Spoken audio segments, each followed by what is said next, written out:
Celebrating 10 years of trailblazing in ground support, Exceed marks a decade as your leading partner in ground support equipment leasing. At the forefront of both short-term and long-term leasing solutions, Exceed adapts to your unique operational needs. Whether you're ramping up for peak season or planning for long-term growth, we provide the right equipment to keep your operations running smoothly. This anniversary, we renew our dedication to empowering your ground operations with efficiency and innovation. With Exceed, you're equipped for success today and prepared for the challenges of tomorrow. Exceed, driving excellence on the ground year after year. Explore more at exceedgse.com.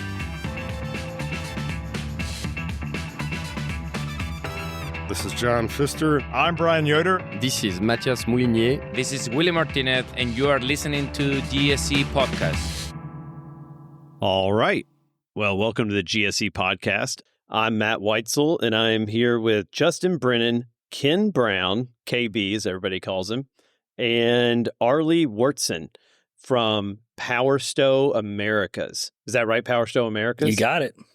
Got it. And we are in Norcross, Georgia, at their facility where they put together the booms here, right? And attach the Power Stow units to the belt loaders, and just got a plant tour. It was fantastic. I really appreciate you all taking me around.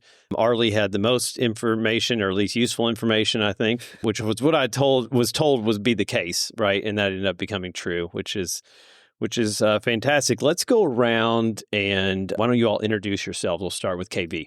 Yeah, hey, it's good to visit with you. My name is Ken Brown, and as mentioned, most people refer to me as KB. I'm the president of Power Stow Americas here. I've been with the company about 9 months.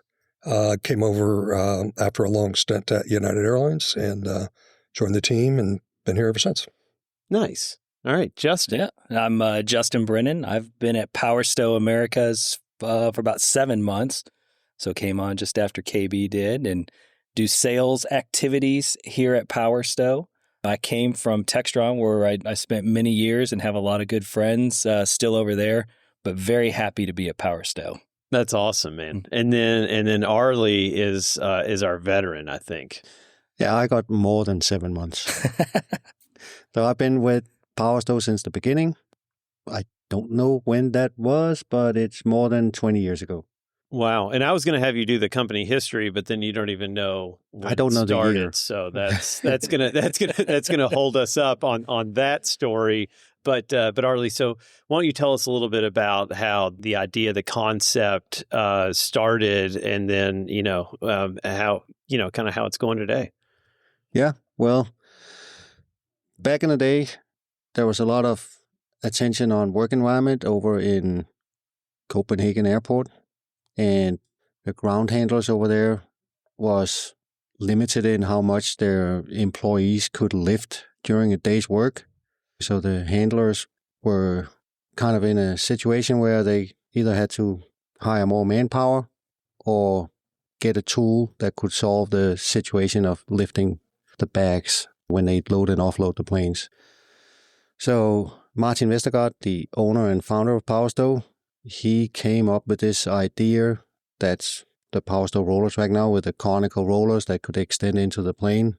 Back when I started with Power Stow, Martin and another engineer, Jens, who was employee number 1 in Power Stow, Jens Bunde, they had made a prototype of a roller track. They had it in a circle on a floor in this little shop. So when I came down and interviewed for my job, it was Jens and Martin, and the shop tour was this thing sitting on the floor and hooked up to 2 car batteries. And they proudly showed me what they'd done, and this little circle of rollers could handle pallets, skis, suitcases, and it wouldn't fall off. So they were dead certain that this was the future. And then I started on, and we started basically making the exterior designs. We needed to attach this to a belt loader somehow. A company, back in the day, they were called Novia. In Copenhagen Airport, they let us borrow one of their belt loaders. So we attached the Power Stow system to this belt loader. First, we designed all the brackets and all that stuff. Then we put it on a belt loader, and kind of like a year after I started, we were ready to put this belt loader in service in Copenhagen Airport, and it worked for like a good 3 hours or something. Then it broke. Oh, wow. Did you fix that, Arlie? Yeah. We fixed it, and we kind of that following year we were maybe not daily in the airport, but almost following up, making sure everything worked, fixing stuff that broke, making notes, because we all knew that this was not the final product. This was a prototype, and we had to kind of figure out all the weak points, and so we could come up with a good, strong design. So over that first year, we saw a lot of things break and a lot of things that didn't work as planned, but we made good notes. And after a year, we sat down and then we designed Power Stow number 2. And if you look at a Power Stow number 2 and Power Stow number 3000, you can't tell the difference. I can tell the difference, but yeah, they look the same. And Power Stow number 1 and Power Stow number 2 are still in service. They work every day in Copenhagen. Really? Yeah. That's incredible. That's a good selling point right there. So what kind of background did you have, Arlie, that made it so that it was a perfect fit for you to come over to Power Stow? So, yeah, I was the perfect fit because I'm a mechanical engineer. My background is worked sheet metal at a shipyard. So I was a welder and a sheet metal guy. I took a engineering degree, mechanical engineer. I worked for a chocolate company for a good 4 years where I designed different machines for chocolate manufacturing. I designed the knife that cuts the cracker in the big Kit Kat bar, for instance. No way. Yes, way. You didn't know you were going to meet that guy. No, I did not. I didn't see this coming. I got to add this to my resume now. And then I got laid off there. Some English guy bought 2/3 of the whole world's capacity of cocoa beans, so the whole industry stopped, and I got laid off. And then I started working for Power Stow. And then, yeah. How'd they find you? They had an ad in the newspaper, I think. Okay. And so you found them? Yeah. Okay. Gotcha. And I went down. We had a nice job interview with Jens and Martin, and I remember they had bought 2 different cakes for the job interview. You got to remember there was 3 of us, so 2 cakes was barely enough. And we just sat there I think the job interview took more than 2 hours. We just sat there and talked and ate cake. Did you tell them you knew how to cut it? Yes. And I told him that I was not interested in anything that had to do with management. All I wanted was to sit and design machines. Yeah. And that's what they allowed you to do.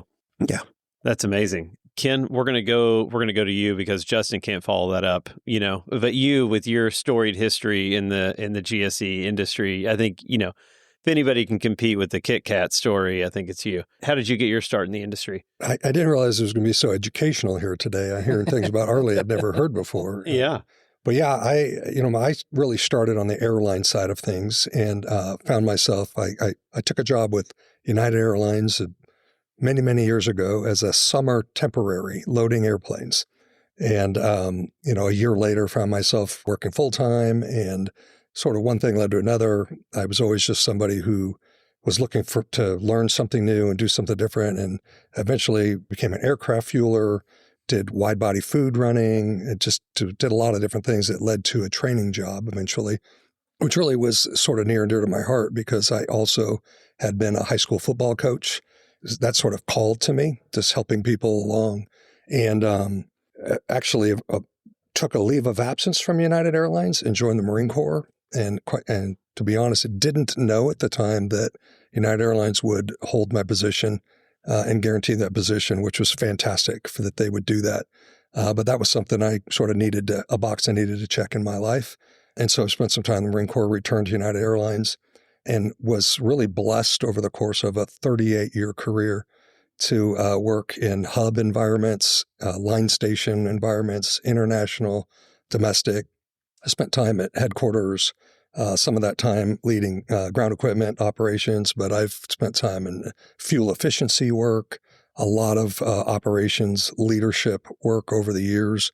I actually was the president of their subsidiary ground handling company, United Ground Express, for a few years before then returning to Denver, where I last worked before retiring, and joined the Power Stow family. Had the pleasure of meeting the Power Stow group probably 10 or 12 years ago when United first started to consider this roller track product, and I was one of the point people on United, and so got to know Arlie and Ben Reeves really well, spent a lot of time with them, and candidly, and rightfully so, started as a skeptic of a machine that seemed complicated, but every moment, every bit of skepticism I had got washed away as I learned and put my hands on the machine, flew out to Boston and climbed in an airplane to load fish alongside 20-year ramp employees, and they won me over. And I ended up becoming a big advocate and played a pretty important role, I think, in sort of United heading down the path with Power Stow. They now own about 580 of the roller track system at United Airlines, and then had this fantastic opportunity to go from being a customer and a friend to being a colleague just under a year ago. And so made that decision. I've been very, very pleased with it. I have gotten to spend a lot of time with other customers. One of the things that I've really loved is validating that my perception as a former customer of Power Stow really matches what I find in our other customers. Power Stow has a great reputation for customer service. The product, is high quality. Its in-service rate is, above all others. But what I hear a lot is what I experienced as a customer, and something that I know that this group works really hard, and that's keeping our culture of being highly customer focused. And so we spend a lot of time interacting with our customers and showing up. Parts is something in the GSC industry you hear a lot about, waiting on parts and things like that. We take a lot of pride in if you call us, if you contact us before noon, we're probably going to have that part shipped out same day. It's very rare that you have to wait more than a day. And so there's just an important handful of things that I really think sets Power Stow apart. And couldn't be more proud to be part of this group. That's awesome, man. Yeah, that's great. So you took over for Ben Reeves, is that correct? Or is Ben still around? Or yeah, that's ask that question in a way that yes and yes. Okay. So right. It's just another thing that I think, for me anyway, that I had a lot of appreciation for with Power Stow is I started this conversation with Power Stow about this role. And it was sort of, in my mind, the ultimate succession planning. Ben had sort of said, listen, I'm thinking about, sort of slowing down a little bit, maybe going a little part-time and participating a little less over a 2-year period. And a lot of companies would wait until 2 weeks before that to start looking for a replacement. Yep. But their mindset is just unique in that way. So they started looking for Ben's replacement, early on. And that's what led to my hiring here. So I have the unique benefit of spending a year or so with Ben as he sort of steps back into more of a part-time role and consultant, really, largely to me, and then ultimately will continue to serve on the board. So it's not only is he a good friend, but he's an excellent leader and has done a fantastic job on the sales side here. And so I couldn't be more pleased with Power Stow's sort of vision of looking to replace him far in advance and giving us the benefit of spending a lot of time working together before he steps off on a little more permanent basis. Yeah, 2 industry giants we got with Ben Reeves and KB. So, yep. Man, Justin. Yep. I hate to do this to you, but you gotta follow that up. Well, I'll do my best. I definitely wasn't cutting chocolate back before I came here. You weren't doing that in Amsterdam at any point during your career? No, it's never been an option. Cocoa production, nothing? No, okay. No. All right, go on. No, so been Power Stow for a short while, but like KB, just very happy with the culture that's here. And, one of the unique things, and I think one of the biggest draws to Power Stow that anybody would have is the way the family kind of runs the business. And really the ultimate focus on the person who's working on the ramp. And that is absolutely kind of the North Star, the driving force behind everything that's done, from product development to, how the customer is served. And it's been a great fit and really refreshing. But I spent about 20 years with Textron before I came here, and had a lot of different roles. I spent the last 5 years in Textron's GSE business, where I made a lot of good friends and a lot of great relationships with different customers out there. Spent a lot of time in that factory as well. But before that, I had a lot of sales roles, mostly around our golf cart business that Textron had. So I got to travel the backwoods of Arkansas and Far East Texas and do a lot of different things with the golf cart business at Textron. But my history has really kind of been around sales, whether it was territory sales or leading salespeople or selling, large ticket items. That's really where I spent most of my career, and very fortunate that I've been able to come over to Power Stow and, like KB, take a lot of good lessons from Ben and really get to spend a lot of time with what's made him and what's made Power Stow successful. And, the intention is that we continue that tradition here at Power Stow and continue what everybody has come to expect. So just a very exciting time and a lot of really neat things happening here at Power Stow right now. Yeah, for sure. And I also worked for Textron, but I worked for Textron at the same time you worked for Textron, but you weren't the GSE business yet. I left right before you came in. And then I got to meet you once you started. And, I could see that you immediately made all the friendships in GSE. And then once you get in GSE, you never leave. It's not like chocolate. Right? No. Everybody leaves chocolate, big chocolate, you leave, but you never leave GSE. And people try, like Ben tried, he tried to leave at some point. You always come back. So we're glad that you stayed with us in GSE, and now that you're at Power Stow. Oh, yeah. It's very exciting. So, now that we've kind of got the introductions out of the way, let's talk about the product. Sure. So let's talk about the core product, and I'll have you start. So at Power Stow, we really have kind of 4 products right now that we're out there marketing and selling and manufacturing.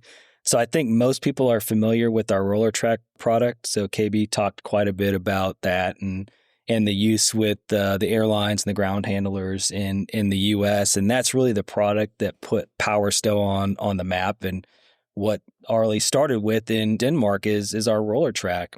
And our roller track still has, a long way to go and a lot of opportunity in it. But, as we've kind of developed and become, a bigger business, we've kind of focused on the other places where we could help the guy or the girl who's on the ramp, who's either throwing bags or loading airplanes or working on the ramp. And really our focus has been around the ergonomics and the safety side of the ramp, and primarily the ergonomics side.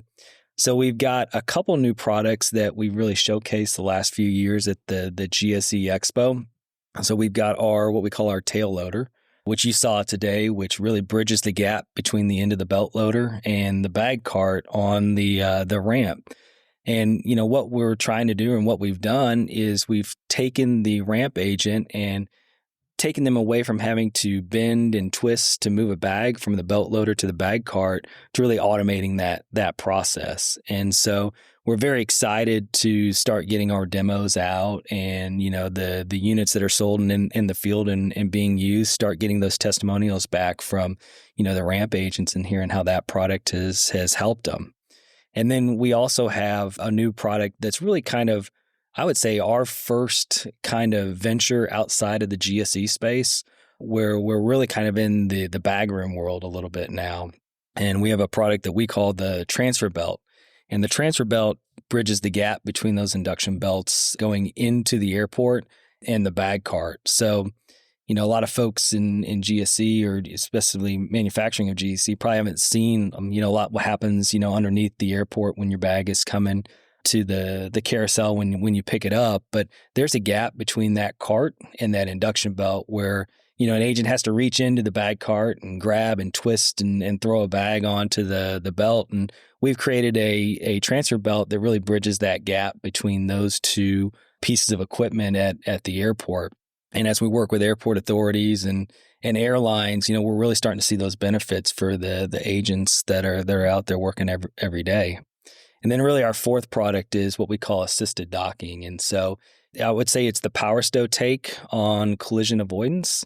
We're a little bit unique compared to other belt loaders where we actually physically dock onto the aircraft. That's how you get our roller track extended into the belly of the plane. And so that comes with its own unique challenges of kind of guiding the operator into the aircraft and docking the roller track onto the plane. And so through the use of LiDARs, and, Arlie would give you a very technical description of what happens here.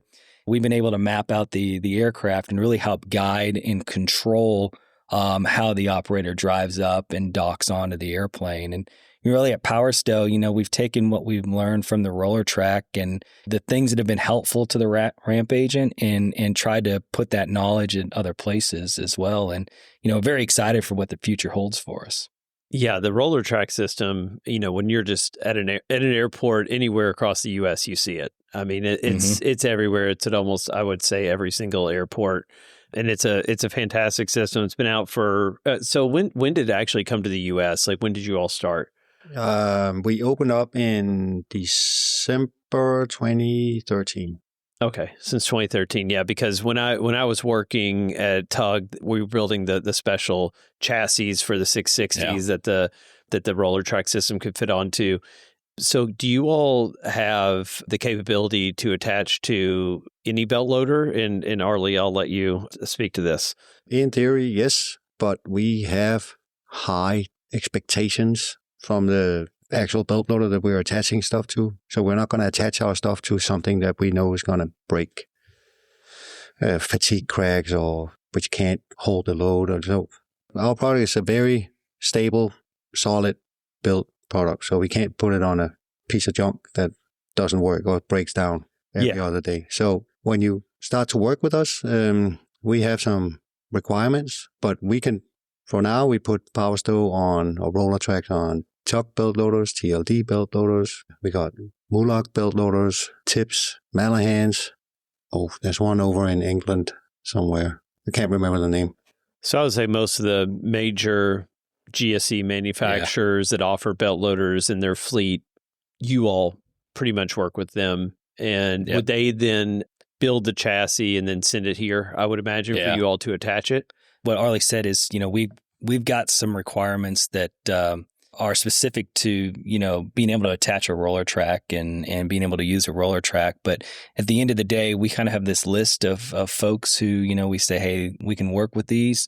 And then it's really up to the customer. We have no preference on the chassis that somebody would pick. We want our customers to be very happy with what they have.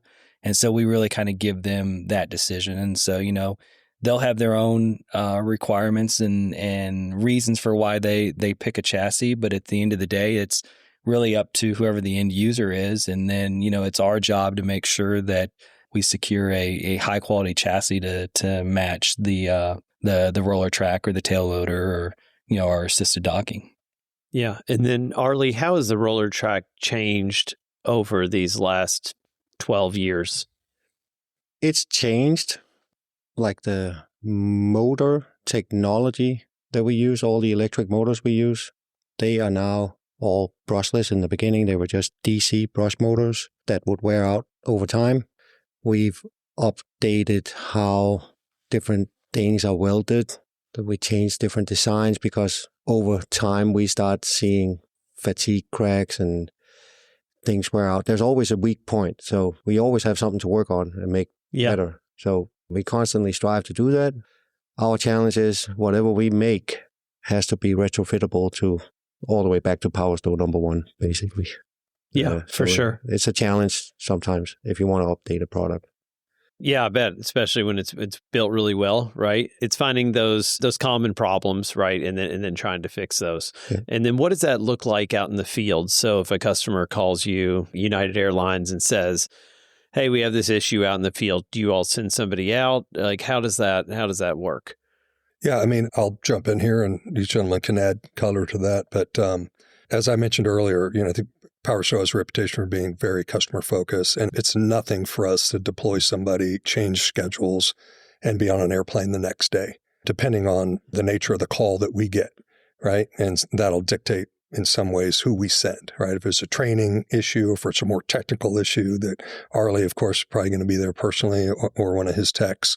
But it's nothing for a member of this team to get on an airplane and be there, within 24 hours on site, pretty much anywhere in the U.S.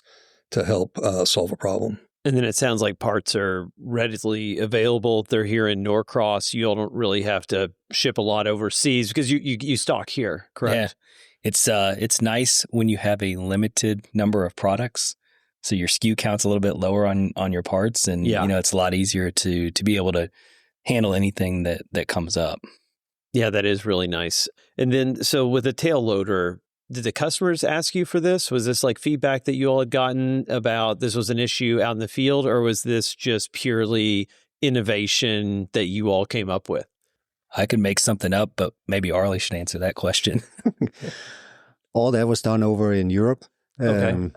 But there was a problem. Someone was lifting the bags, and we saw different products out there that weren't really great, like just a bit of manual rollers that you could fold down, or there were some half automated solutions, but they're not great. They're too slow, that the operators don't want to use them. It's too heavy, and it can't keep up with the motion range that they need and the speed that they need to make it a good tool that they want to use. So over in Denmark, they decided that we can probably do better, and we had an engineer on that for 4 years or something. He was working on it. And so now the product is getting into the field, and so now we're going to find some weak points, and then we have some other stuff to work on.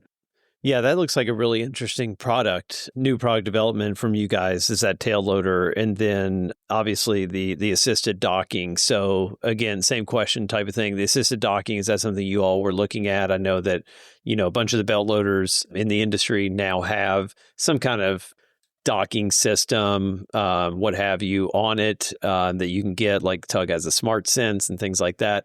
So was this something to make sure you all kept up with that, kind of like where the technology was heading? I'll jump in here, and some of this applies to your last question as well, but I really think it's a blended approach. I think it's in Power Stow's DNA to seek to be the solution to pain points and problems, particularly on the ramp.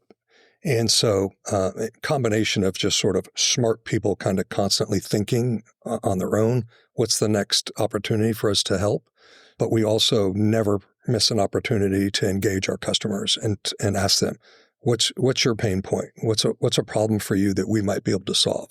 Talk to us about what's happening in your workspace. And we really try to diversify our contacts with our customers so that we aren't just visiting with the GSC folks, but we are very purposeful about spending time with their safety organizations, with their innovation organizations, and even now so with the transfer belt, some of the facilities groups. So we're very proactive about seeking their input about what their pain points are and what the opportunities are that we might be able to help solve that. At the same time, we've got a lot of experience, internally. And so we sit and talk and brainstorm about those ideas. So it's kind of a blended approach. More specific to your question about the assisted docking, for years and years, the number one and number two cause of aircraft damage in industry has been jet bridges and belt loaders. And so it's an obvious opportunity to help mitigate some of that. And so developing some type of collision mitigation was somewhat a no-brainer. And as I think that I would also add that, sort of rebounding from COVID was a very unique time for especially these major air carriers. So ground handlers have always had a high turnover rate and always had to constantly hire and train folks. But I think some of the more legacy airlines always had the benefit of maybe not having to recruit as hard and always having people who wanted to work. And that pendulum kind of swung in the recovery from COVID. And I think they've really found themselves having a hard time, filling that need. And then having a much junior workforce, and where training became so much more important. And so having a product that helps reduce risk, your training is still important, but reducing risk of aircraft damage, of injury, became more and more important to these airlines. And so I think that really helped shine a light on the opportunity for something like assisted docking. Now, much like a lot of our products, this is not it might be a fairly new product, but it's not a new idea. Mm-hmm. You're probably getting a sense, through Arlie and others that, we don't develop something and put it out to market pretty quickly. Even at times you have to you struggle between, you might be missing the opportunity to go to market, but, credit to our founder and Arlie and others, we will not put a product out until it has been tested and tested. And if it can be broken, we were going to break it ourselves and fix it. And so the assisted docking is one of those products as well, been underdeveloped for several years. We also know, like a lot of our products, that nothing quite tests a product like being actually in the ramp environment. And maybe I would say in the ramp environment in the U.S., where employees can be really hard on ground equipment. So we anticipate that we're going to learn and improve things. And this also goes back to an earlier question you asked. But one of the things that always impressed me about Power Stow as a former customer, and that it's part of my job to make sure we maintain this as part of our DNA, is that Power Stow has always been very, very open to user feedback. I've worked with a lot of other manufacturers who were really proud of their product, sometimes so much so that if you offered them some feedback about how they might be able to make it better, they weren't all that interested. Mm-hmm. But I would say that Power Stow has always been very interested and sought that type of feedback. And when you walk the floor, you see the fruits of those conversations. They're, like Arlie describes, unit number 1 versus unit number 3,000 might not look the same to sort of the average person walking by, but there's been a lot of small improvements made over time, largely based on feedback from the customer. And I think that's another thing that makes this company unique. Yeah, that's fantastic. Have you all seen a roller track system outlive a belt loader? So Power Stow number 1 is still on the same chassis. The bed has been replaced at least once. The engine, it's on its 4th engine or something. Okay. So, but the bottom frame is still the same. So yes and no. Okay. Yeah, I was just more curious. It's a very robust product, right? And I can see that there's a ton of moving parts, but obviously you all have built this thing to last, correct? And so, as we know, there's a certain amount of time that a belt loader is good for. Well, I mean, they can repower the heck out of them, right? So, I mean, KB's been around the ramp these things don't die. You just rebuild them and rebuild them and rebuild them. Yeah. Yeah. What does that look like? Can some of those rollers go out and some of those motors, and they're pretty easy to replace? Like, can the customer do that? Do you send somebody out? Like, how's that work? If you got 15 minutes, you can replace a roller. Wow. Okay. Well, if you're Arlie, no, you only need 15 minutes. If you're slow. If you're Yeah, many of our customers, they do their own preventative maintenance. And, okay. And, our team provides schematics and training. In fact, I've had the benefit of sitting in on some training that Arlie provides, and it's fantastic. It's kind of a university, sort of a recurrent opportunity for mechanics to spend time reviewing, troubleshooting, schematics, real time. We'll get our hands on an actual roller track system. And I've witnessed that firsthand, how valuable that is to these technicians and how much they enjoy it. It also helps us continue to keep our relationship with our customers, even beyond the leadership team, right down to the folks that are actually, turning the wrenches. And so that formula seems to work really well. And as a person who's sat in and participated, and I can tell you that the mechanics respond to it very, very well. So they can handle a lot of things. Every one of our roller track units has Arlie's cell phone number on it. He's like a one-man call center. Wow. The good news is that our product is robust, and that minimizes the amount of calls that he receives. But he will pick up the phone pretty much 24 hours a day, and a lot of times can talk a technician through something if they've got a little bit of a snag. But if it's something a little more serious, we'll have somebody on an airplane, and we'll be there probably within 24 hours to help them through it. Yeah, we've been talking a lot about training on the podcast. And so what does that look like, Arlie? Will people come here for the training, or do you go on site? Like how's that work? We can do whatever. We have people coming here. We do classes here for like 12 mechanics at a time. We can do a 1-day class or a 2-day class.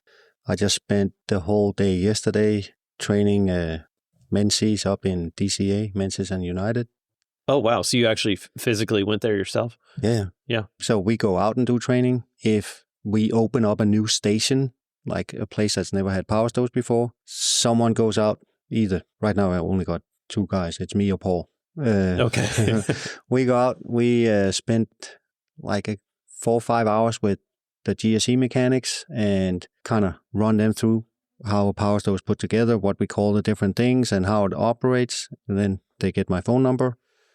Then we go up on the ramp, and then we spend the rest of the week training on the ramp. We physically go in and load and stack. I show the people how to stack, how to operate the system inside the plane. while one of the sales guys are on the ground killing all kinds of rumors that has started about Power Stow doing this or that. Oh, that's hilarious. That's one of the best parts about this job is when we're out there training a new station that hasn't had a roller track. There's really two sides of that. So Arlie's usually up in the belly of the plane with, somebody who's stacking, and he's the one that gets the reaction from that person of the light bulb goes off once they see that unit and how it works and how it's going to help them in the plane and how those bags come around the corner and the loading head that lifts up. And now I don't have to reach up and stack them. And then, Mike or I will be down at the bottom and we'll be talking to like 5 or 6 ramp agents who are looking at that. And the only thing they're thinking is, well, whose job is that going to take? And that'll break immediately as soon as we get, you guys leave here. And usually it only takes an hour or so, and you put somebody that's skeptical up in the plane with it, and they become believers very, very quickly. And when that light bulb goes off, that's a pretty neat thing to see happen. I was checking in Tuesday afternoon down here in Atlanta, flying out to DCA. And now they got these little machines where you have to check in and print your bag tag. And there was this nice lady from Delta, and she was helping people, and she came over to me and she looks at me and said, "Oh, are you from Power Stow?" Mm-hmm. Yeah. "Oh, I love your machine, and it saved me." And so she almost gave me a hug, and then That's funny. I gave her a Power Stow hat. It's amazing how often that happens, though. You'll be in the terminal and somebody has moved themselves from the ramp like up into like kind of the customer service, and you'll wear your Power Stow shirt, or you'll have a blue bag with you or something like that, and they're like, "Wait a second, I know Power Stow," and then they'll talk to you about that. So you saved my shoulder and my back. Yeah, for it's sure. just been fantastic. Mm-hmm. Yeah, that's unbelievable. Or they'll say something of, well, they need more at this station because they're always stealing mine from my gate, or Oh, I bet that is a big problem, right? Is these Power Stows are being taken from gate to gate because they're so used to it, and they don't want to have to go to a plane that just has a normal belt loader at it, right? There has been physical altercations on the ramp about Power Stows, like whose Power Stow it is. Yeah, that's mine. Yeah. There were, early on in particular, there were stories, I can attest to some of them myself firsthand, that, ramp employees could be very, very creative, and they would disable the Power Stow, sort of found their own way to try to hit a kill switch or something so nobody would take it, or park it. And I've seen employees literally take their lunch on their Power Stow because they don't want to walk away for fear somebody might borrow going to it. take my chair. It's very interesting to watch that play out at times. So yeah, it absolutely happens, and they get a little protective of their Power Stow. In fact, I think the mechanics would tell you that sometimes they have a hard time getting their preventative maintenance done because the ramp doesn't want to give it up. Yeah. Or maybe, as Harley describes, maybe we'll have a roller that burns out. It doesn't mean the unit's not usable. It is usable, but the ramp doesn't want to report it because they're afraid they're going to lose the unit for a day, right? So we think that's solvable because they probably just need at least one more roller track. And they only need 15 minutes. Yeah, we will sell them. Right. We'll sell them another one. But no, it's as Justin says, is watching those light bulbs go off. I tell people when we go and train, especially if it's a new place, I look the ramp folks in the eye and tell them, embrace your skepticism. I know what you're thinking right now. It's okay. Say it out loud. It looks complicated. You don't think it's going to work, or you think it's going to break a lot. And because I was one of those folks. And so I think for us to embrace that and tell them it's okay to think those things, but let's go give it a try. Let me go show it to you. And occasionally you'll get that sort of more senior, I don't want to try anything new, leave me alone. And this is how I get my workout. And there was actually a fairly recent story. I won't share the location or the airline, but we had a very, very senior employee. We were there doing training, and he was pretty adamant, like, you don't need to show me that thing. I'm never going to use it. And about 15 minutes later, they were planning the next arrival, and they said, "Hey, Joe, you got the rear of the airplane. And by the way, there's a human remains on the airplane." And he kind of walked over to us and looked at us and said, "Will that thing move human remains?" We said, "Absolutely. Let us show you." And this was that moment that Justin was describing. Went into the rear of that aircraft, and he turned that airplane, and he came out of there. Now that was his roller track. Yeah, exactly. He went from I will never use this machine to don't touch my machine. Yeah. When they realize how it makes their life and their job easier, and can elongate their career, it sells itself, at least from the user's perspective. Yeah. And I was watching the video on, the tail loader. And that looked like the same thing, this huge time saver, back saver, shoulder. I mean, that seems like an unbelievable product that is needed as well. I mean, yeah, there's no question that as people start paying more attention to sort of these musculoskeletal injuries and ergonomics and the value of that and keeping your employees safe and able to come to work every day, our products more and more make sense. And so one of the things that I would say is something we have to pay close attention to is when we train people is especially if you're a long-time ramp employee, is convincing them to let the tool do its job, because they've spent years and years of lifting these bags and pulling them. And so even with our product, sometimes their natural tendency is to grab the bag or try to pick it up instead of letting the machine do it for them. And so the training becomes really important to help change those behaviors and teach them to really let the machine do it for you. So again, that's one of those moments where, the light clicks and they realize, I don't have to snatch that bag. This thing will help me move it without picking it up. yeah, and that tail loader does 160 degrees. So I heard. That's the rumor. That's anyway. what Justin says anyways. Yeah, exactly. And so you can turn and move that thing all around. You don't have to do that with the bags, right? You don't have to do that turn with the bag. You can just do the turn that's, I'm guessing, powered by the Power Stow tail loader. Yeah, that tail loader is not only adjustable side to side 160 degrees, but it'll go up, well above the height of an average person, and it'll go down all the way to the ground. And so you got a lot of flexibility at what would be the bottom part of the belt loader now. In addition to, again, as a person who's been around operations forever, clearly this equipment was designed for its ergonomic benefit. But if you're an operator and you look at the ability to extend the back of the tail loader and to swing it left or right, there's some other opportunities there that maybe weren't intended in the design, but is still very valuable. One, as an example, sometimes you're offloading that front of that 737 aircraft. That belt loader gets very close to that engine on the right side of the aircraft. And this tail loader allows you to get some distance, especially if you're staging more than one cart at the bottom of the belt. Maybe you're staging carts because you have a lot of transfer bag activity. This gives you a little more real estate to stage those carts or to swing that work away from the engine. And on the other side of that, again, at the front of 737, there's sometimes a lot of conflict between a catering truck and a belt loader. And it's hard sometimes to load and offload the aircraft while that catering truck is there. But the extra extension that the tail loader gives you helps mitigate that as well. Yeah. What is that extension? How much does that give you off the end? In feet, not feet. Yeah. None of that metric stuff. Yeah, we don't need any metric stuff today. Let me do the math here. I don't know the exact number. Yeah. But I would say... Just your best guess. Yeah. I'm working on it. Like almost 6 feet. Yeah. Oh, wow. I'd say 5 to 6 feet would have been my guess. That's a lot. Like 6 feet, that is a lot of space to get away from that engine as, you're pulling up with a train of carts. Yeah. And that's not to say that it has to be fully extended. Mm-hmm. It can be utilized without being extended at all. I don't know why you would do that. Yes. But that it is adjustable. It doesn't have to be fully extended. And so depending on the gap that you're trying to bridge based on how you've parked your equipment or whether you're extending it into a cart or a container. As an example, if you're offloading a narrow-body aircraft and you're loading into a container, maybe you're transferring to a wide-body aircraft, oftentimes you'll see a person at the bottom of the belt loader and another person inside that container, not that different from the pit of the aircraft, but now you're in a container.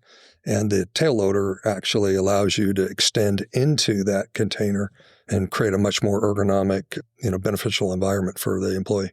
So I think I saw a demo unit of the tail loader out there. Are there demos out there currently, or is this kind of the first one? Yeah. There's we have a few demos that are out in the field and starting to do some production of it. We do a lot of our testing close to home in Denmark. So we have a tail loader that's been in use there for quite a while, but we're starting to deploy them in North America. And like Arlie said, we're going to grab feedback and, if improvements need to be made, I'm very confident that those will get done very quickly. But it's just, it's such a great tool to remove one more lifting point from the operation for the operator. Yeah. Yeah, I'd say in probably in the next month or so, we will have demos and or ownership with 5 of our America's customers. So we'll be poised to get some really good feedback and take this to the next level. Yeah, I can't wait to see it. So you all did. So it was in GSE Expo Europe. Did you have it there? I think you did. We right? did. We did. Yeah. Yeah, we had both the docking system, assisted docking, as well as the tail loader on display there. Yeah. So you could see assisted docking, the roller track, the tail loader, and also our transfer belt, both at Lisbon last year, and then when we go to Vegas this year, you'll be able to see all of those in action. Yeah, y'all are you going to be outside at the expo? I mean, it only makes sense. It's Las Vegas, right? Yeah. The place to be is outside. You gotta be outside. Well, I don't know. So what I've seen is a lot of people are going inside this year. So, but you all will be outside, right? Okay. Maybe we'll follow that trend in the future. Yeah, exactly. We'll be outside. We're making some changes to our exhibit. So it's it'll be a little more, it's more cooling options for our customers who want to visit with us and spend some time outside with us. That's awesome. Well, I can't wait to come see it. So, Justin, you worked with Brad Compton for a minute. I've heard of him. Yeah. And so everybody that has worked for Brad Compton has to have some kind of GSE story. And we are now at that point of the podcast. It doesn't have to be about Brad or even with Brad, but I do know the people that hang out with him tend to have some pretty good stories. So do you want to kick us off on our GSE story? Yeah. I mean, you've got 2 guys here that have a plethora of experience in the GSE space. A lot of Brad's stories, maybe aren't told on the GSE podcast. Yeah, I know why. I mean, I don't know why, actually. Yeah. I mean, I've seen him shoeless before. I was there for that. Shirtless, sure. Yeah. That's a big one. There's plenty of those, but I think that's the inherent nature of GSE, that those stories exist, and I think that's why you kind of have to stay in the industry, because everybody has those stories, and so if you were to leave, somebody might tell one of those stories on you, and then you're just stuck right back. Oh, so that's the reason people aren't leaving. I think it's out of fear. Fear. There you go. See, we finally figured it out. It only took us, we're on like the 29th episode. We're just now figuring this thing out. That's awesome. So, KB, do you have a good GSE story for us? Well, I don't know if I qualify as good, but I probably have too many. Fun one. I probably have too many to pick one. But I can tell you that we recently, we're fortunate enough to participate in a GSE event that was put on by some other folks that included, some snowmobiling. I heard about this. Some people could choose to ski, some could snowmobile, and a few other things. And of course, most of our group chose to snowmobile. It was the first time I'd ever been on a snowmobile. Wait, I thought you used to live in Denver. That's what true. What the heck, KB? What can I tell you? You're letting us all down. Spent a lot of time hunting and fishing, and okay. So these 14ers, all these mountains in Colorado, that the folks that understand that language will know is 14,000 feet up, and I think there's like 25 mountains, and people climb that for sport. I call that an unsuccessful hunt. So I'm walking mountains, I have purpose, but I've done it without harvesting an animal as well. But yeah, I mean, I will share with you that I think it was fantastic. There were a lot of folks that had experience, and Justin was one of them, and there was a lot of us who had done it for the first time. But it's always, the camaraderie is always great at these events, and sort of some of the after hours, antics, sort of networking, but also just to sort of see people experience that snowmobiling for the first time. I will, I'll throw myself on the sword that I just, I'm a person who's adventurous, and it's like, if I'm going to be on this thing, especially if it's rented, I'm going to find out what it could do. So I may or may not have rolled it over, but it was a good time. It was well protected, soft snow, and rolled it right back up and got back on it. But I don't think I was the only one that did that. But I guess if I'm going to tell a story, I should be self-deprecating versus pointing at somebody else. But a good time had by all. Like many of these events, there's, networking is an important part of this business. It's, some people use the term boondoggle, and sure, maybe there's a flavor of that, but there's so much important business that takes place in these events. And you get to sit down and have some deep conversation, and you've created a relaxed atmosphere and get to learn about people's families and what's happening in their life outside of work. And I think that just makes the industry stronger. And I think that also contributes to what you were describing is people don't really leave the industry, you know, and I think that's a contributor as well, because the relationships that you build are real, and you get to know people, you get to know about their family, and you get to know about their business, and you become invested. And I think that's unique, and it's something that I've really appreciated being part of. Yeah, I think that's another common thing that comes up on our podcast is the GSE community, and we really do have a fantastic community. And yeah, I just love it, which is the reason I started this podcast. I wanted to talk to people, and people really enjoy listening because they like to hear their buddies talk, right? Because everybody knows everybody and everybody's friends. Do we have any good stories over on the side of the table here? Well, I was sitting here thinking, and then KB threw me for a loop. Oh, he did? Yeah. Oh, you mean him falling off the snowmobile? No, it's like people have a life outside work. What's that all about? Yeah, wait, what? I've been telling you about this thing. I didn't know. Yeah, well, I can tell you, we go to many, many different airports when we go out and train operators. And when we go to an airport, we're not badged. We don't have a SIDA badge, so we need an escort. Mm-hmm. And I think 95% of the times we've been to an airport, we have been left by our escort and been sitting alone, unescorted, trying to hide from. It's amazing how often that happens. Yeah. So he doesn't mean in a secured area, just in case. Oh, no. That's never happened. So no, I get it. I was in an airport with Mike, and it was cold, raining, windy, and we was put in a van by our escort. So we were sitting in a van, and then we look around, and he's gone. And then we sit there and wait. That's the only thing you can do. You can't go anywhere. And then I think 30 minutes in, we see these two security guards come walking up to the van, and we're like, this is it. Yep, we're getting done. caught. Yeah. We got to find a new job now. Yep. And then they walk up to the van, and they look at us and say, hey, get out. We need the van. And then they drove off. That's a pretty good one. So now you don't have a van to hide in. Yeah, no. So, but luckily our escort showed up eventually. Mm-hmm. Eventually. Well, so you guys, are you going to be at the GHI Americas in Orlando, Florida? Yeah. You'll see KB and myself and Mike and Julie will make an appearance at the GHI Americas. You got to bring Julie. I mean, a lot of people talk to her on the phone, and this is the chance to meet her. This is the kind of content that we needed today. I know. You know what I mean? So yeah, come to Orlando, see Julie. You've been waiting. If you really want to know who runs Power Stow America, That's right. come meet Julie. Yep. The power behind the throne. Mm-hmm. Get a selfie and, be ready to go. I love it. And then you're going to be obviously at the GSE Expo in Vegas, where you will have a very cool outside booth. Absolutely. To show off all your new products. Mm-hmm. We'll have what some refer to as a fully pimped out roller track. Wow. That'll have the assisted docking and the tail loader on it as well. Mm-hmm. Man. And then you think Mr. Ocon will come to Vegas? I have to check that with his parole officer. Okay.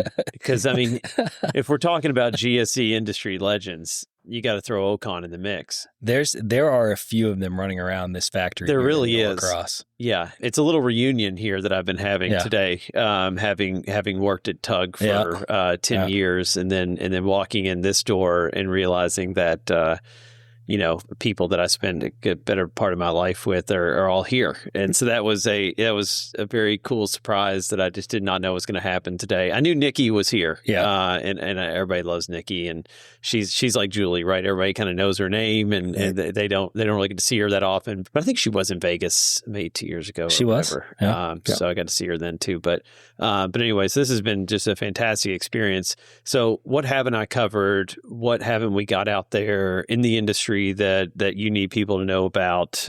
Did we do enough on the assisted docking, do you think? I think we did. Okay. Really, we're kind of 4 core products here at Power Stow. We're very adamant about making those products right and making a great experience for, number one, the operator on the ramp, and number two, the guy responsible for keeping that GSE up and running. Those are very, very important people to everybody here at Power Stow, and it's really kind of what drives everything that we do. Yeah, and it seems like, I mean, it's a family atmosphere here. Absolutely. I mean, you obviously are part of that family. You know a lot of the folks that are working in this building really well, and probably be remiss if I didn't add to your comment about Bill. I had a little fun at his expense there, but I could tell you that he impresses me every day, that he sees things that others can't see, and just his wealth of experience, but also his ability to see something and solution it. And really, I have an idea. Here's what we could do. Here's how we can make that better. And it shows itself all throughout our facility here and how we function. Yeah.